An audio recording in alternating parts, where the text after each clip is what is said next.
Hey, everybody, what is going on back at One Family and all of those that are tuning into this broadcast? We want to welcome you to Conversations with Pastor James and Desiree.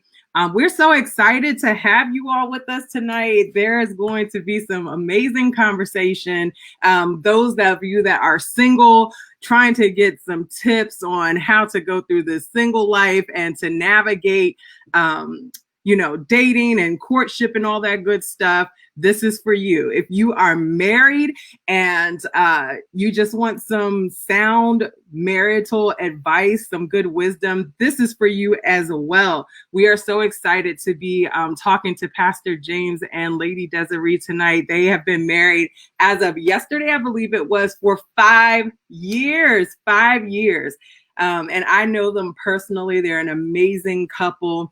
The way that they interact with one another, the way that they love one another is definitely a testament of God's goodness. And so we're excited to be able to sit down and talk with them tonight and to hear what they have to share with us about this thing called marriage. And let's talk about relationships and all that good stuff. So as you are coming into the room, back at One Family, let me know that you are here. Comment in the chat, put hashtag back at one here, so that we can know that we are holding it down with our Back at One family. Also, let us know where you are coming in from. Let us know where you're watching from. We want to hear from you. Okay, I see Georgia in the house. Of course, we got Indianapolis in the house. We got Ohio in the house. Decatur, Illinois in the house. What's up, everybody? As you all come in, tell me where you are from. Of course, we're going to have a lot of the indie folks up in here because that is Pastor James and Lady Desiree's spot right there. Okay, we got Maryland in the building, DMV up in here. What's up, Detroit in the building? I see you, Felina. What's up, Geneva, Aretha, Kiana? Hey, what's up, Ohio, Delaware representing? Okay, we got people from all over coming in to join this conversation tonight. Listen, I want to go ahead and jump right into this conversation. So I'm going to bring on Pastor James and Lady Desiree so that we can get this conversation started. And when they come in, I want you all to blow up the comments and wish them a happy 5 years that God has blessed them to be in marital bliss. So let's bring them on. Yo, what up? Hey, what is up, Pastor James and Lady Desiree? Can you all please blow up the comments? Wish them a happy 5th anniversary. Oh, thank you. What's going on? Thank you. We are so excited to talk to you tonight. You all are truly an amazing couple. Definitely a couple that I like to glean from. You all have so much wisdom, and I just love to watch the way that you love each other. So I'm excited to have this conversation with you all tonight. I think we're going to get down to the nitty gritty. We're going to get the good, the bad, and the ugly, because even though y'all make it look easy, I am sure that it's not always as smooth as it may look, and I can say that as a married person myself. Yeah. Sometimes you be fighting over the peanut butter and jelly and the toothpaste and who. You just got started. Don't man too quick. I didn't say anything. But we're gonna get into it tonight.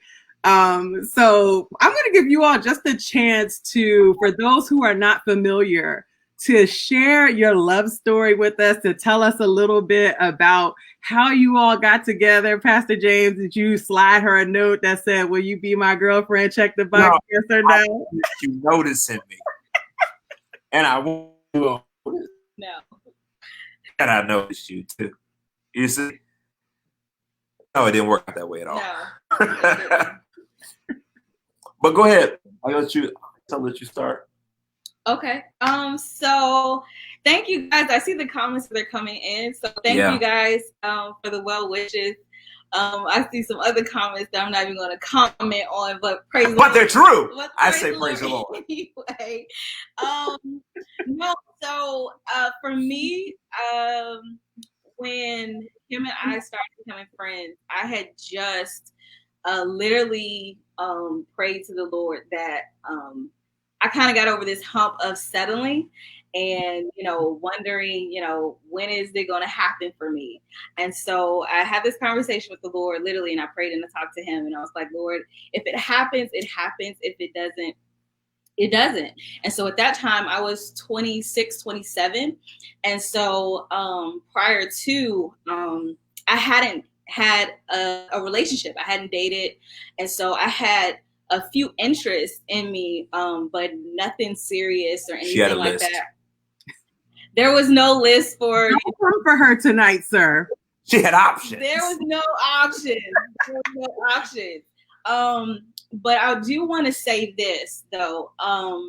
Like I said, prior to him, I think it's very important for us women as we are single in our singleness, to maintain the frame and heart and posture that God wants us to have versus focusing on time, age, and what I can do for another man. And so I feel like when we get in that mind frame, sometimes we tend to settle. And so we entertain inappropriate conversations. We entertain inappropriate guys, and we find ourselves in wanting situations that we didn't want because we wanted to pass time, or we didn't want to be by ourselves, or attention. So I want us to be careful, ladies, when we're in our singleness, to be careful what you entertain and what you indulge in, because you don't want to mess up your singleness. And then by the time you're ready for marriage, you got a whole baggage you got to clean up. Yeah. Somebody in the comments said entanglements. I felt that. We not trying to do the entanglement. Be ye not entangled. So I'm just saying we're going to be careful about that when we're single. So we're ready and prepared for whoever it is God has for us. So I said that to say, I messed up sometimes. Like, I entertained some inappropriate conversations with guys. I hung out with some bad guys, and I was glad that I noticed it and didn't pursue it, because I was like, okay, Des, this isn't what you want. You're just passing time. You just want attention. And this is not for you. This is not what you're called to do. You have standards. You're a woman of God. Why don't you act as so? And so once I got to that point and started being serious and realizing that I'm not my own and that I am of God's, then let me focus on that. And whoever it is that God has for me, he will find me. So I'm not looking out here who I'm going to marry. And so literally once I prayed that, here he comes along. And it came out of nowhere though, because we knew of each other, and I knew of his family for like ever.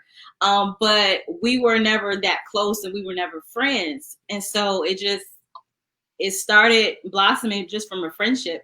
And even in the friendship, I hesitated on even thinking of if he could be the one, because he was everything I didn't want. Mm-hmm. So he was a preacher. He was like, I know, I feel that. I feel that. I was being honest. He was light skinned, and he was in church. I'll just say he was in the PAW. And for those that know PAW organization, I didn't want anybody in the PAW. And so he was a little too familiar. So I was just like, I just don't want that. So, because I had a list. I had a list of what I wanted. So ladies, we know we have our list. And so I had mine, and he had nothing on there. So I automatically did not see him as an option. I'm just being honest. And so, but as I got to know him, and as we became literally friends, it literally shifted my lens from what I perceived him as and what I thought he was. And he was completely the opposite. And so it was as I'm learning a whole new person.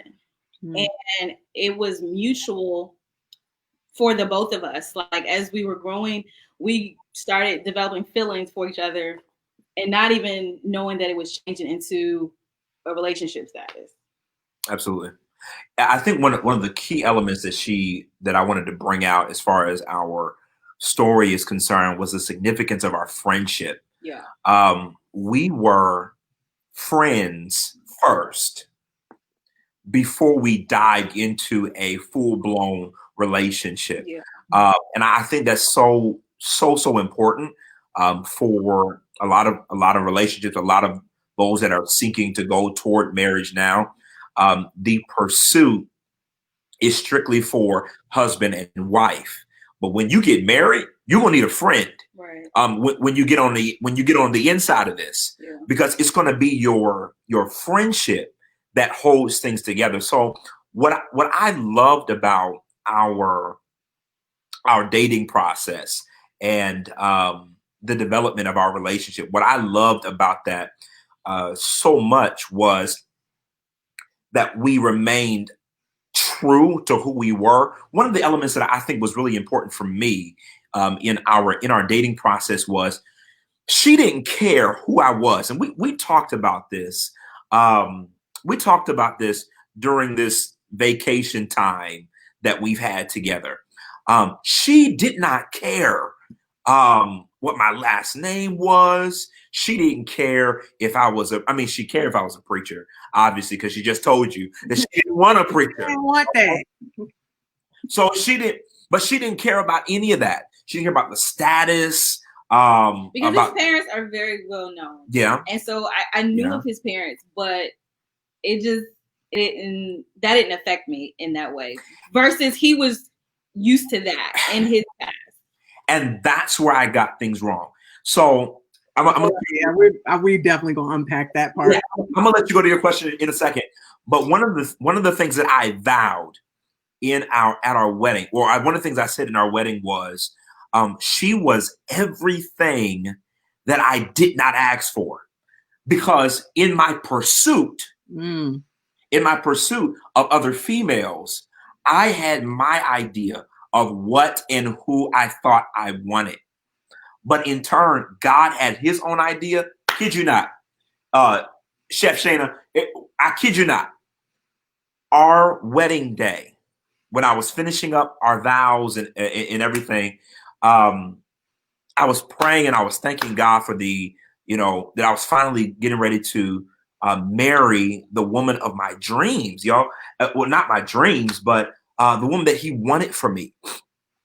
And I said in my prayer, I said, God, thank you for letting me get it right. And his response to me was, thank you for finally listening. Yeah. And it messed me up. So this relationship was and is a product of our obedience. And when we came into full obedience to God, then as a result, he blessed us with each other. Yeah. So yeah. I want to unpack a few things that because we've been on here for about 3 minutes and y'all already done dropped all the gems. Y'all done dropped so much already, but can we just unpack a couple of things? The first being that you, Pastor James, were used to kind of the ladies, knowing who you are, wanting to be all up in your face and all of that, and Des kind of being like, boy, bye. Did you come into your pursuit of her once you realized that you wanted more than friendship with her, right? Did you kind of come into the game with a little bit of arrogance because people before her had already, kind of wanted to, they were seeking after you in a sense, and you kind of had the option to be like, yay, yay, nay to other women, whereas with Des, it was more of a chase because she wasn't even checking for you. Honestly, it wasn't like that for me. So growing up, I was always the nerd. Those that I did get was by the grace of my own self. I can't even say it was God because it was, praise the Lord. I won't get too much into that. But it was very humbling. It was very humbling, because she didn't have, like I said, she wasn't looking for who I am or for what I was. She was, and this is what I love about her to this day. It's her love for me Yeah. and her pursuit for me is what was so big. Like, what the preacher is only one side of me. Mhm. Businessman is only one side of me. But for her to um, not be interested in what was interesting to others is what was so it was so paramount in my desire to pursue her. Because once I was able to recognize, hey, she wants me, I was able to, yeah, this is gonna get rough. I was able to put my guard down Mm. because I used my what as a defense for her to get away from my who. Wow. Because once she started digging into my who, then that starts getting vulnerable. Yeah. All those I'm insecurities. not big on vulnerability, honestly. And that's it's an after dark conversation. So I am not big on um, you know, here I am, like this is all naked. Sharing. All Yeah. Yeah. I'm a very private person. Yeah. And I was that when we came into this marriage. And honestly, I still am that to the outside.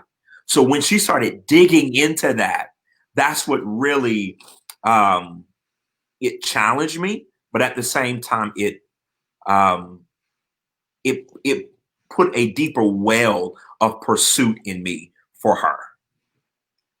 We're going to come back around to that because I think that there's a lot to be said about, especially from the woman's point of view, when you are trying to build something with someone, but there's a resistance to that vulnerability. And that's definitely something I want to speak to. But before we get to that, let's talk about when you all knew that the trajectory of your friendship had the capacity, that it was shifting and that it had the capacity to be more than friendship, because I think that's a big part of what people either miss or they jump too quickly when their friendship does not have the capacity yet to become a relationship. And you all said that, one of the foundations of your relationship is the fact that you all were friends first, and that you all were not pursuing each other romantically in the beginning. Now, maybe there was some attraction to each other, physical attraction and things like that, but you all were not actively in pursuit of romanticizing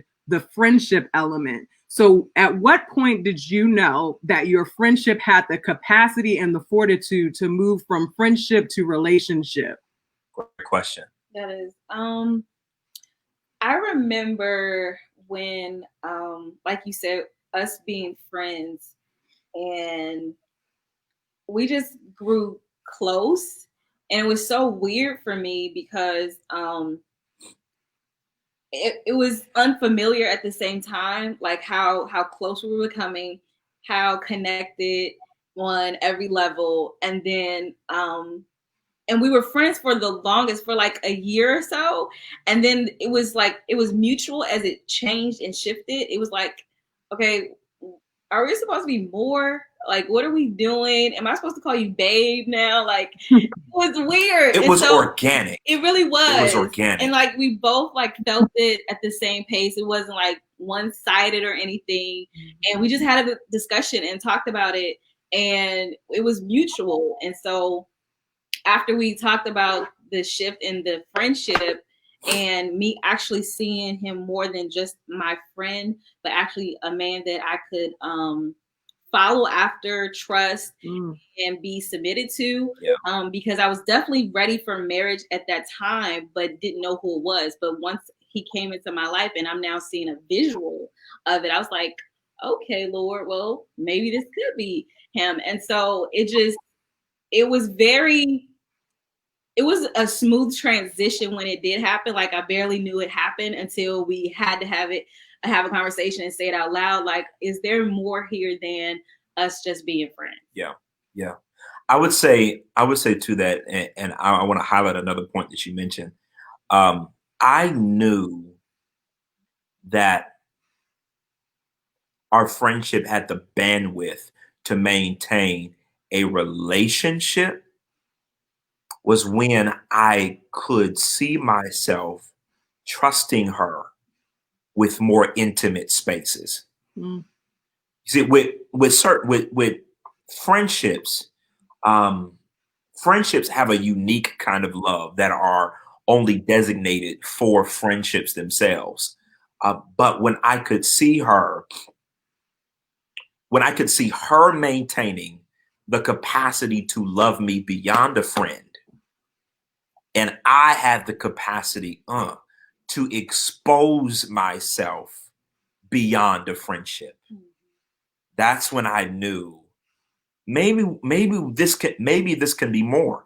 And the scary thing that I'm noticing about a lot of relationships now is that they are trying to create relationships out of a friendship level of love when Yeah. it's only supposed to stay there. Yeah. See, just because the idea is rational in your mind doesn't mean that it's in alignment with the will of God. Yeah.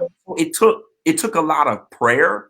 It took a lot of willingness to not see from my own vantage point only. Yeah, girl's fine. I mean, good God, she's fine. But it took me to be able to see beyond my vantage point and see, okay, maybe we look good together. No, can we be good together? That part.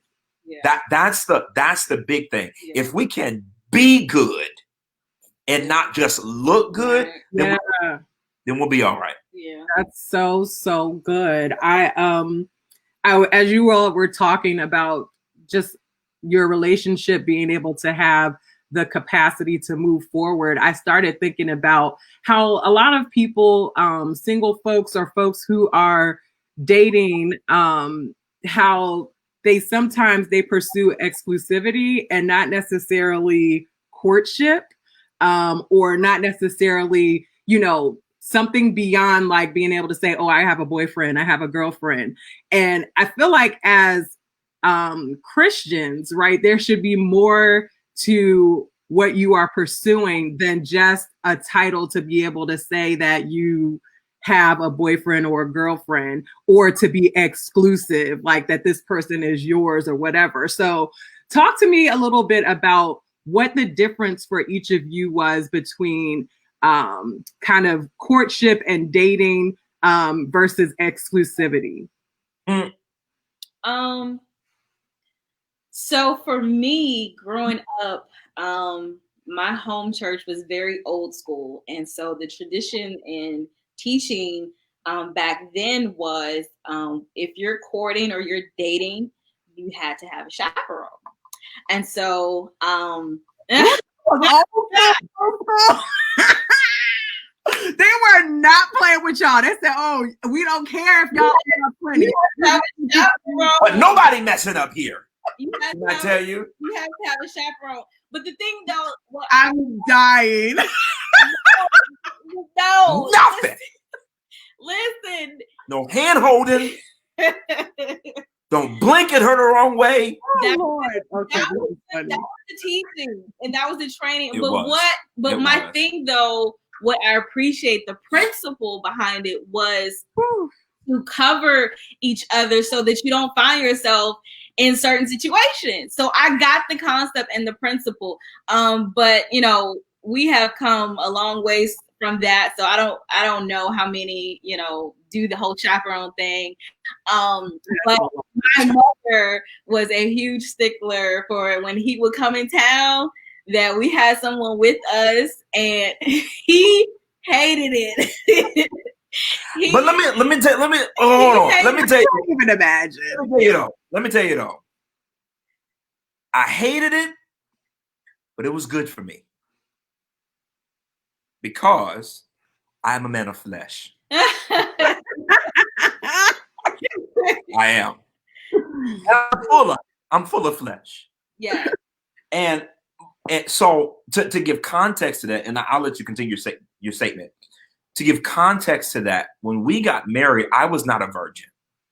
I had already been in multiple sexual relationships that did not have, and I'm very, this is not new to those that have been around me. So I'm very honest about these kind of things.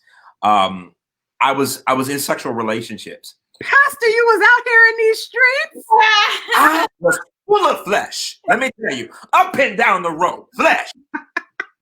But so I was in those relationships. I did not have any. I didn't have a chaperone. I didn't have boundaries per se.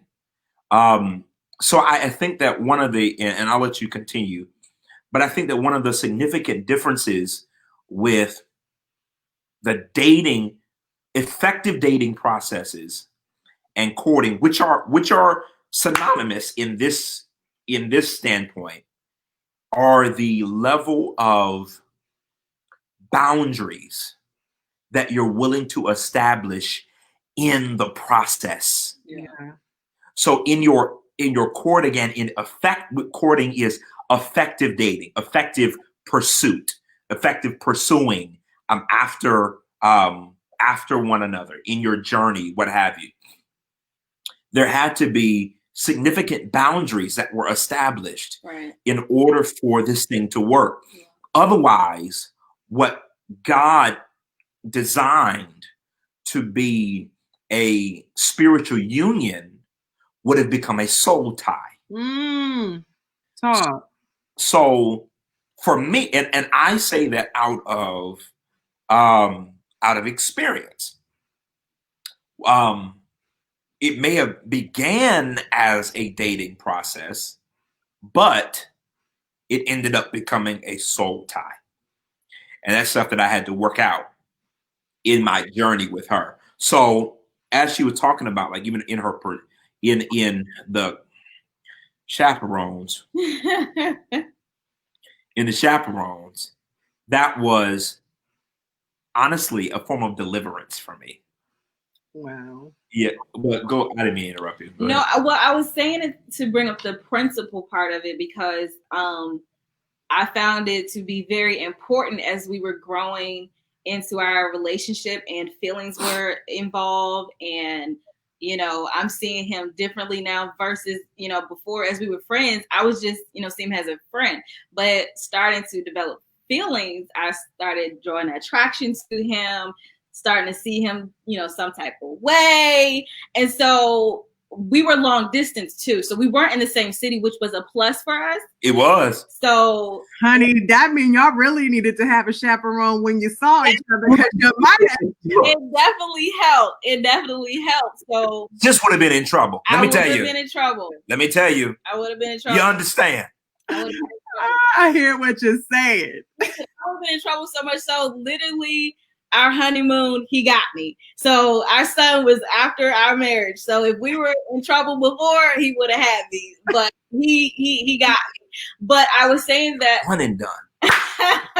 No. You understand? No. Do you understand? I was saying that point because accomplished. Stop. Do you understand? Let me work this out real quick. Listen, so I was saying the principle behind it so that we don't find ourselves in certain situations and have slip ups and miss ups. Don't have yourself over late at night. Don't be in the room late at night or in the day, whenever, you know what I'm saying? It's a setup. It's definitely a setup. Like if you really try, no Jet 3, bro. I had to take that down real quick. Yes, Jogger, I'm here for it. We And are that's dealing with enough. Grace and Mercy, Kaden and Kristen. That is I'm rooting for another one. Let's go. Ah, It's my anniversary. I want to see something in 9 months. no. you'll see a supposed to be glow. on my You side. understand? You'll see a glow. Come here I cannot. and praise him. But no, to his point, what he was saying, just trying to protect one another so that we don't be each other's fall down, because one, we're not trying to mess each other's lives up at all. Yeah. You know what I'm saying? If anything, would be helpers to one another. So I'm not trying to mess up your reputation and your character, and vice versa, him not trying to mess up mine. So I understood the principle behind it. And it definitely, like I said, it helped during certain times when we were visiting each other. But we tried our hardest. Like I said, once those feelings start to grow stronger, like sometimes I'm like, you can't come see me this weekend. Like we don't need to see each other, because the way my hormones and the way I'm feeling, and I'm trying to be saved. You understand? We don't need to see each other. So he stayed where he stayed, and I stayed where I stayed until we had some more powers to resist the devil. Praise the Lord. So let's pause. You understand?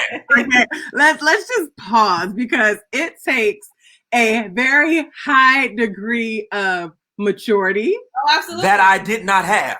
Absolutely. And a very high degree, though, of respect for one another. Absolutely. To be able to make that call, and to not submit to that, because let's just be honest. Yeah. when you're feeling some type of way, you know what I'm saying? You understand? Yeah. You're feeling what you're feeling. So is this, just to be clear, the whole chaperone thing, is that something that you feel like should always be implemented, or is there a way to rear your children so that they become, you know, folks who can have that level of maturity and that level of respect for the person that they're pursuing? Well, I say again, I went with the principle of it. So for me, it worked for me, but at the same time, back to your point about maturity, I had that certain level, like that was my mind frame. Like I want to keep myself for him.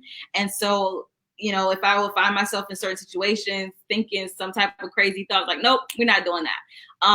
And so I wouldn't say it's a go-to for everyone, because some people may be, you know, more stronger than the other, or some may not be so much so. I would say it could be a rule of thumb, but I don't have to say it's a mandate, like you gotta have somebody with you or whatever. Because my thing is, act like somebody is there. Yeah. You know what I'm saying? Like, you don't have to have the chaperone, but you know, Lord is watching you. You know what I'm saying? So you want you regardless, whether you got somebody. Y'all know, y'all be like, you know, Lord, I know you here, but I'm gonna talk to you about this later. Exactly. Let me tell you something. So with me, I grew up in a very God-fearing home, and my parents taught me just the same as her parents did as well. However, I made the decisions to not abide by what was taught. So you can't necessarily put all of the onus or all of the burden on the parent. The parent's job is to train. You train up your child in the way that they should go. Yeah, when they're old, they won't depart from it. That is true. However, while it may not depart from them, they may deviate away from what has been trained. Right. And that was the case for me. So with people like me, there's a strong possibility that you may need someone to accompany you during your dating and courting process, so that you don't fall into a certain level of temptation that either may cause you to sin, period. Yeah. With her, she had a whole nother level of discipline that I did not have. What I had was respect for her discipline. Now, that's not, the discipline is not what I had. Now listen. I'm straight up about it. I did not have that. But there was something in you that loved and respected her enough to honor that, because I will tell you this. I know before I got married, when there were guys that I would date and I would say what my stance was, right? But they would not respect that.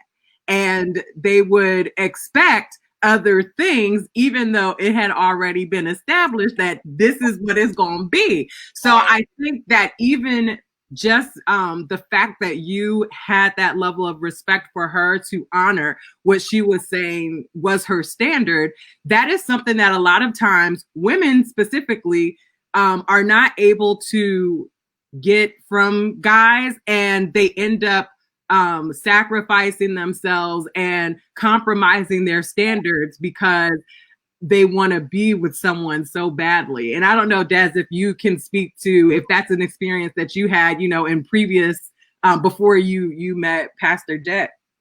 Oh, absolutely. Like I said, starting out, like I want to make this clear. By no means was I perfect. Like I said, I entertain different guys. I entertain wrong conversations, different text messages, if we're going to be, you know, honest.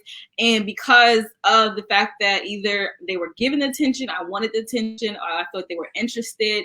And then once, like you said, I established what it was going to be, then, you know, it was like, well, if you're not going to give up this, then, you know, we're not going to do anything. I was like, okay, well, on to the next. You know what I'm saying? But in that entertainment, I shouldn't even been doing that. Yeah. You know what I'm saying? Because your communication was corrupt. You know, you talking crazy, you sending pictures and all this type of stuff. And then you find yourself in certain situations. This is like, you're not even supposed to be doing this, especially as a woman, period, and then a woman of God.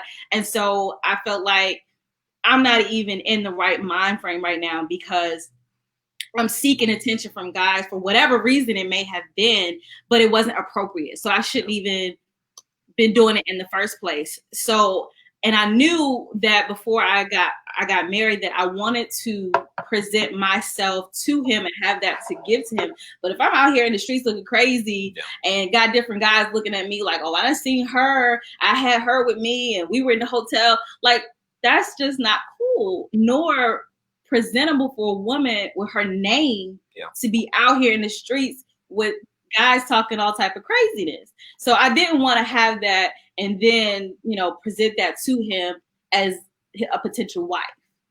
Yeah, I think this is a good place to maybe just speak a little bit to the root of some of that, which, and even Pastor Jet, I think you can talk about it from the perspective of how, you know, you did what you did with the people that you did it with. Do you think that, Des, that you entertained those guys that you entertained by whatever conversation and all of that, and Pastor Jet, you know, had those sexual relationships with people because was it out of insecurity? And how were you able to check that insecurity at the door when you two came together? Wow. Huh. Honestly, that's a thought that I've never really had. I got them all over that. Do you have an answer to that? For me, like I said, we didn't start talking until I was like almost 27, 26. So at this point, prior to during high school and college years, I never had a problem with attention from guys, more so, but far as the insecurity point to what you were speaking of, a lot of times I didn't feel it myself, far as the prettiest or the most attractive or the most fly, you know what I mean? And so I dealt with that insecurity for a long time, just to feel like I'm pretty enough. And it played into how I interacted with certain guys, as far as, you know, talking or relationship wise, because I was like, well, I don't think what you're saying is true. So why are you talking to me? You know what I'm saying? Why are you saying these things to me? And for majority of the time, it was really because they wanted to get in bed with me. That was majority of the times. And these were church guys. So They be the worst. No shade. Well, definitely shade, but so once we got to the nitty gritty, it was like, oh, well, you just want me for my body. You don't even want me for me. So dealing with that and coupled with feeling beautiful as a woman, it was a hard time trying to manage that and be okay with who I was. So when he came along and as a friend and developing that into a relationship and just loved me for me, that was a shock factor. It really was, because I didn't really overcome that security by the time we got together.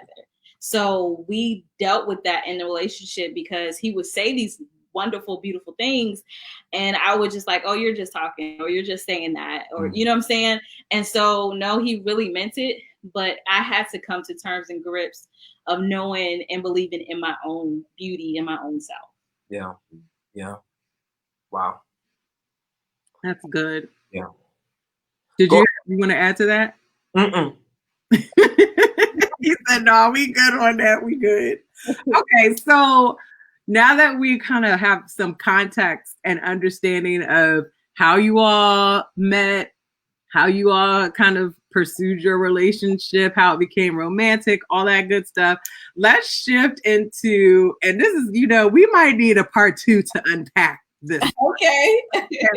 But let's kind of just shift into how the nature of the relationship changes once you, I don't even know if it's necessarily at the engagement part, but definitely once you cross the threshold of marriage, there is a shift to the dynamic of the relationship when you start talking about gender roles in the relationship. And then obviously, we as people of God, and you talk about submission, and you talk about loving your wife the way that Christ loved the church. There's a whole nother dynamic when you cross the threshold from dating, from courtship, from even being engaged into an actual bona fide union. So what were some of the first things that if you go back to 5 years ago, right? And y'all moving in together, and you done had your honeymoon and all of that, and somebody leaves the toothpaste out on the counter, or somebody doesn't wash the dishes the same way. What are some of the things that were an adjustment for you all at the beginning of your marriage? Let me start with that one. First of all, I think that in order for you to do this effectively, you're going to have to start at the engagement level. A lot of people tend to, again, that's a whole nother conversation. I think Sylvia and Redigo may be watching this. They can teach on that much better than we can. They're in the throes of it right now. Yeah. A lot of people, they tend to teach on jumping straight from dating to marriage.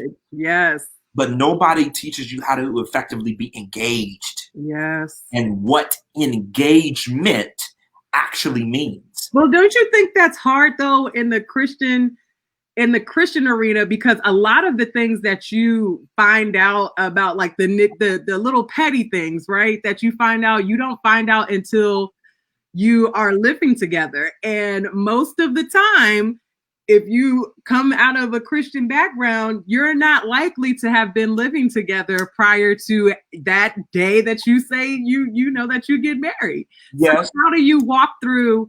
How do you, in that engagement piece, I definitely agree that there's a lot to be learned in that kind of like transitional period to prepare you for what is to come. But some things you don't find out until you actually get married. So how do you prepare for that? You have to have understanding in the engagement process.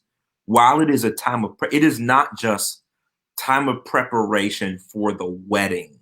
Yes.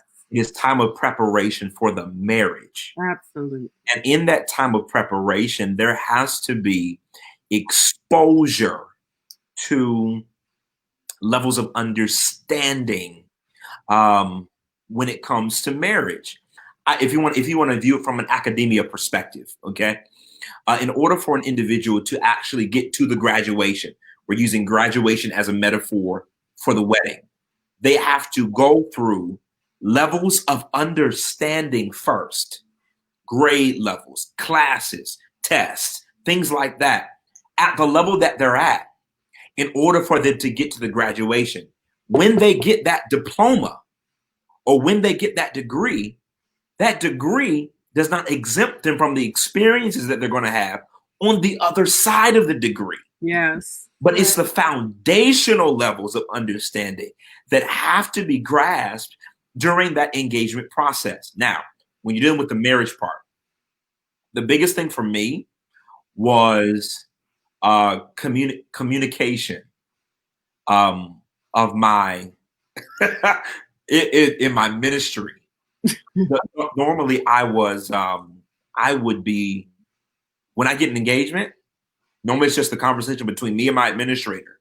Hey, I'm getting ready to go. This is what we do.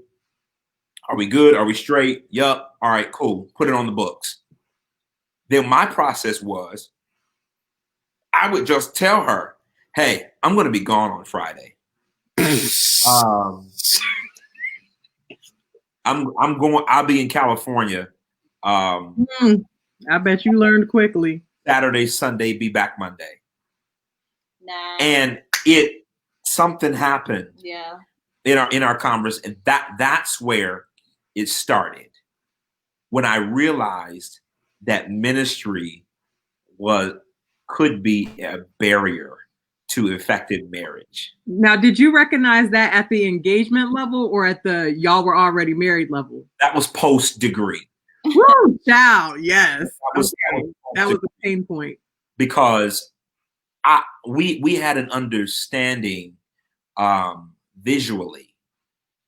And there were some things that were instilled in us as far as, well, this is what you may want to look out for as you're going into marriage and being involved in ministry and what have you. And this is the same, I think this is applicable as well for those that are in business, those that are entrepreneurs and what have you. Being sure that your primary occupation is not a prohibiting factor between your effective marriage and communication between you and your wife. I had to learn that of her, and I had to learn that the hard way. Desiree didn't come from a preacher's family, so she really didn't have a context of, get up, go, leave, go to the ministry on the field and all that kind of stuff. So for me to just be like, yo, bye, I'm leaving, I'll be back, because this is how I take care of this house. You see, that was the frame of mind I was thinking. This is how I take care of the house. So I don't know why we're really having a discussion about this if I'm bringing in money to take care of the house. I'll be back. Des is like, boy, bye, once again. Bye. And after I got done, get that out of here. And after I got done preaching, I had to come home. Exactly. And I had to deal with that. So that's where things started for me. For me, I looked at it as like the engagement part as a driver's license. Like, you got to get your license to drive, but it's not until you get in the car, you see certain things and you got to yield, you got to stop, you got to merge, and these different things all collaborated at once, but you don't get it until you're in the car. So of course we have the conversations, expectations, and things of that nature, of what we wanted from each other in a marriage, and setting the foundation and laying it out, but it wasn't until we got in the marriage we found out some things. And for me, and we've talked about it, we look at our wedding pictures, we look at our book, we look at the DVD, we look so young and innocent and didn't have a clue of what we were doing. I was like, what is happening right now? Why did someone stop us? What the sense of far as like the wedding and preparing for all of that, it was just like a lot. Like, after we even thought about it to this day, we was like, we could have gone to a destination wedding and saved all this money. Baby, let me tell you. House, all of that. but that, aftermath thinking about it. But I felt like we didn't. I think some things we did miss in the engagement part, far as communication pieces that we now know after being married. And one of those things I feel like we learned together was the family dynamic of traditions, of teachings and cultures merging together and becoming one. Yeah, was a big hurdle for us because Yes. I was trying to bring what I knew and he was bringing what he was taught. yeah, And trying to make it right. Well, this is what I was taught and this is what I was taught, but so good. it wasn't working for us. You know, it wasn't working for us being one. So we had a lot of conversations trying to justify what we did because of what we were taught. And so that wasn't working out. So we realized that. It was like, this isn't going to work for us. What is it that we need to do to work for this household? Yes. I understand how you were raised. I understand how I was raised. But what are we going to establish? What are we going to create for our household moving forward? Because now at this point, we had a kid. So we got to train up Caden and establish a foundation for him for what we wanted to raise him in. And so that was pretty tricky in the beginning and very frustrating too, because I wanted to teach Caden my way, but he wanted to do his way. And it was like, so who going to give up what? Yeah. So we come to terms like, no, we need to do this together and compromise and establish our own tradition and our own rules for our household. But we found out that we would still revert to those trainings that we were raised to in other areas. And it was just like, okay, what's happening here? Like, why do we keep coming to this roadblock? And it was because we were trying to merge our traditions and make them what was right for the household versus creating and making our own for us. Yeah. Duplicating what we were taught. Let there be a lesson for everybody that is a major one, engaged or considering pursuing marriage or what have you, or those that are married. Your model is not always going to be your marriage. Yep. And you have to be okay with that, and you have to be able to like really get, my model of marriage, or what I thought marriage should be, or what marriage was shown to me as, is not my marriage. Right. So I have to be willing to take components of the model to create another model. Yeah.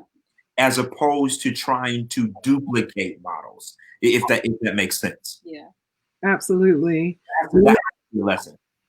Yeah, that's a major one to take away, and I think a lot of people, a lot of especially newly married couples, struggle with that at the beginning until you have that realization, like, we don't have to do it the way that we saw it. Right. Right.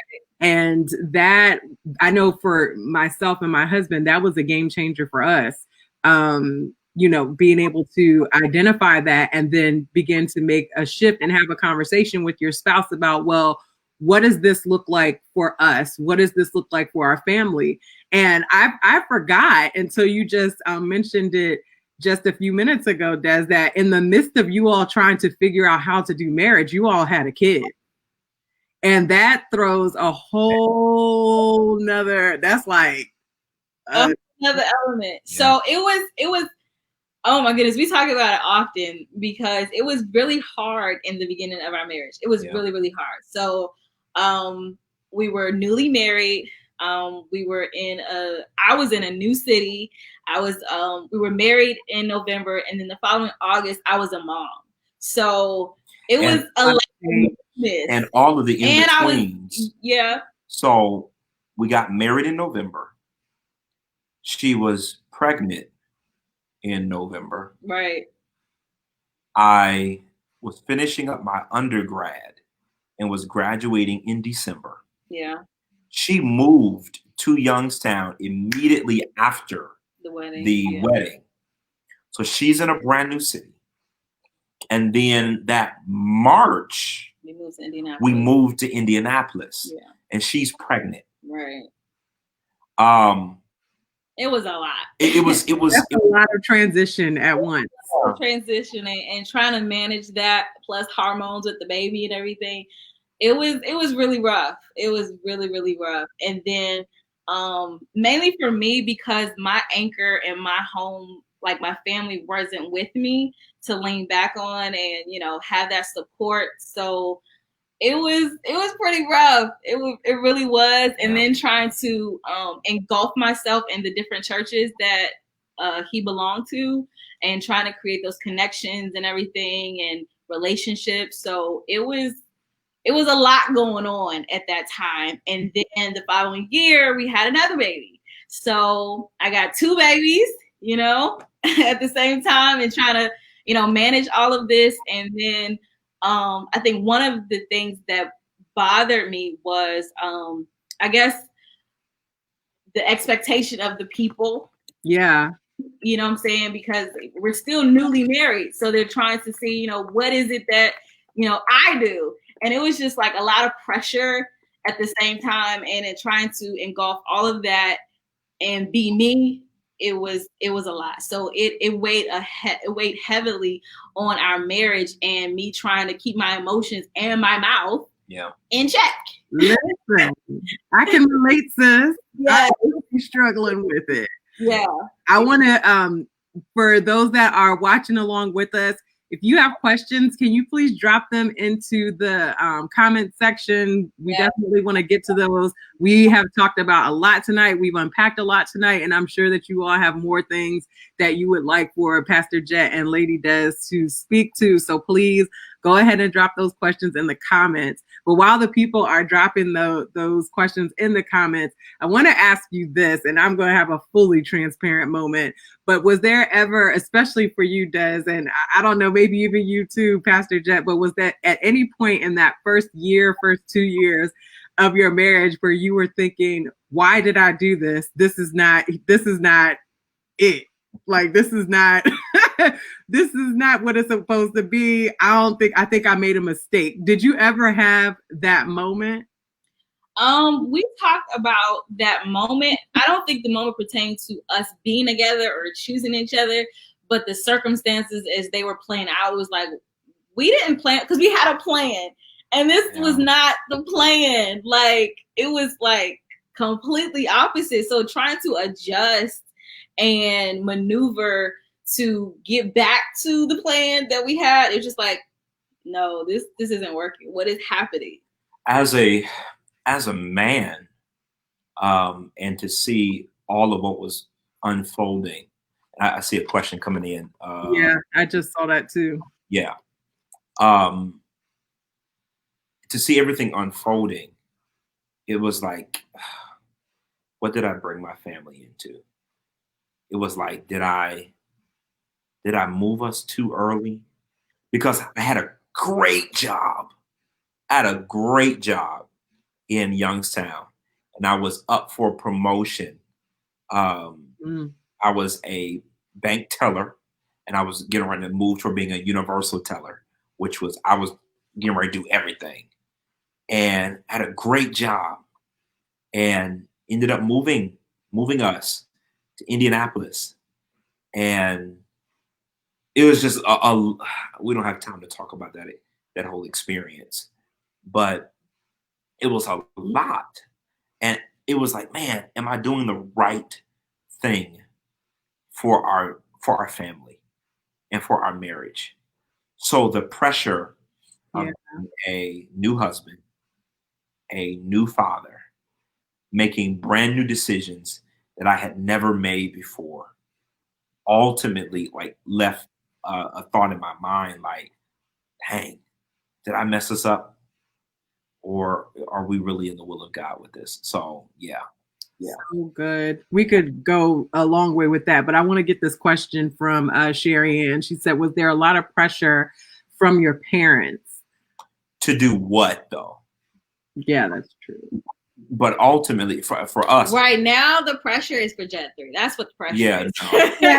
3. Hashtag Jet 3. Listen, I'm here for it. Oh my gosh.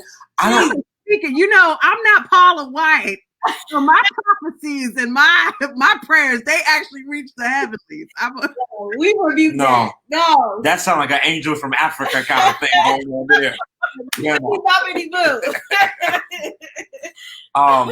I don't think we really ever had pressure from our parents. Yeah. Yeah, no. They did not pressure us to be them. They did not pressure us to, now they had expectations, but pressure, no. We didn't have any pressure to that degree. But people are saying Jet 3. I just want y'all to know. Yeah, and these comments are about to be deleted. Amen. Yeah. So hope that answered the question. Y'all put questions in the comments. If you have questions about just courtship or, you know, talking about marriage and all that good stuff.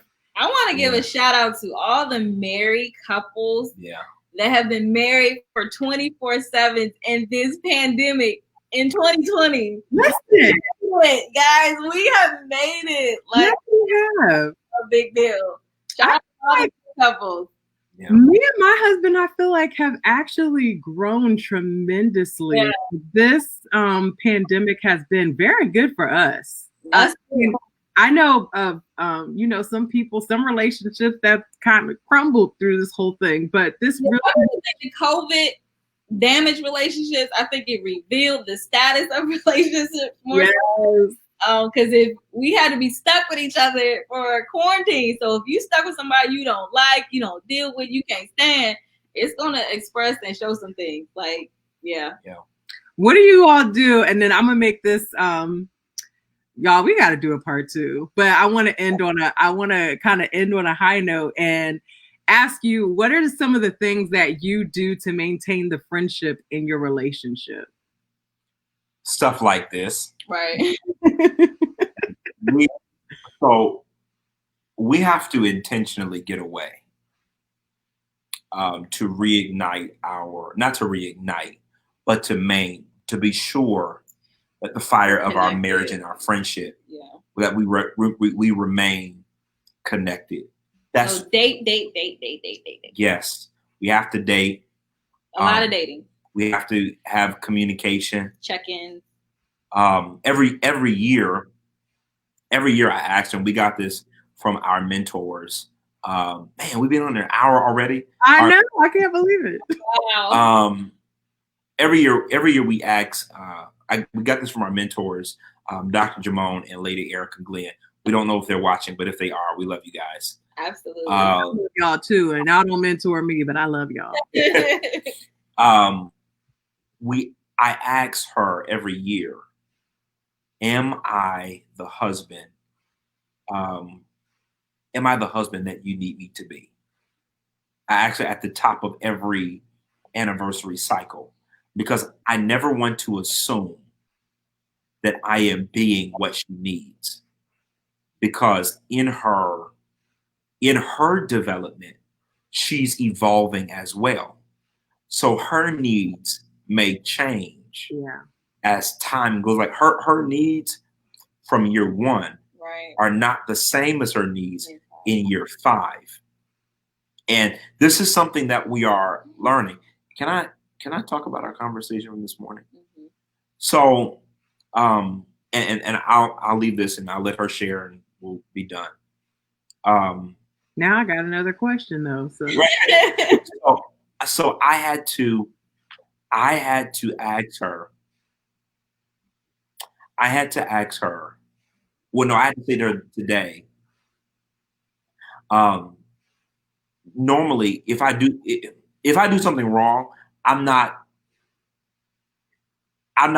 one to hold back an apology. Like I'm very quick to, if I'm wrong, I'm willing to admit I'm wrong. So I've said, you know, I owe you an apology. I said that before, but today I'm at the top of our new marriage cycle. I told her I owe you I owe you a new language Mm. because of how I process things in my mind. It came out in certain levels of communication in how I addressed her. Mm. But now with the understanding of knowing what she needs me to be in the space that we are right now, I told her that I owe you a new language. I owe you a different level of communication I love that. and a different level of understanding. So I think that's really, really important. Do you want to add anything to that? I didn't know what we're talking about. Okay. Well, I have So sweet. I really appreciate it. Like it was really appreciated, and I wasn't expecting it, but it goes back to one of the things I love about him. Like he's always been intentional and concerned about my well-being from day one, even as friends. I told him the other day, reminiscent about us dating, like he would used to just ask, are you okay? Is anything wrong? And nothing would be wrong. This is when in the beginning stages, but I wanted something to be wrong just because he asked, and it was so endearing. But that alone, his concern for my well-being was one of the things I just fell in love with because it was so important to me. Yeah, I love the fact that you all have those types of conversations, very honest conversations. And I think that sometimes is the struggle for a lot of couples is that there's not enough space created for you to be brutally honest with each other. Yeah. And so how have you all been able to create that space and create an environment that's safe for you to be able to say what's really on your heart without a level of offense arising? I want to go to that, but I want to go back to your other point about what keeps basically the spice in our relationship. Yeah. Aside from the dating part, a lot of sex. That is what happens in a relationship. Listen, it is very important. It's a keeper. If you want to be kept, do you understand? It's a part of it. It's a keeper. Yes, absolutely. I was so alarmed to find out how many married couples aren't engaging intimately. Not this one. I was like, oh, that's the problem right there. Says the Lord. Rise up. Oh my God. Bye-bye. Let's do in remembrance. Oh my God, stop. You understand? Do you hear what I say? Oh my gosh. It's in his will. It is will. Know her in a very biblical way. Yeah. I say. We need to know. Keep becoming one flesh. One time here played Joseph and Potiphar's wife with no morals. You understand? Somebody come get him. Listen, that's good stuff. You know what? We're just gonna end it right there because I think that's a good place to end it. Listen, once again, I want to just say congratulations on making it through.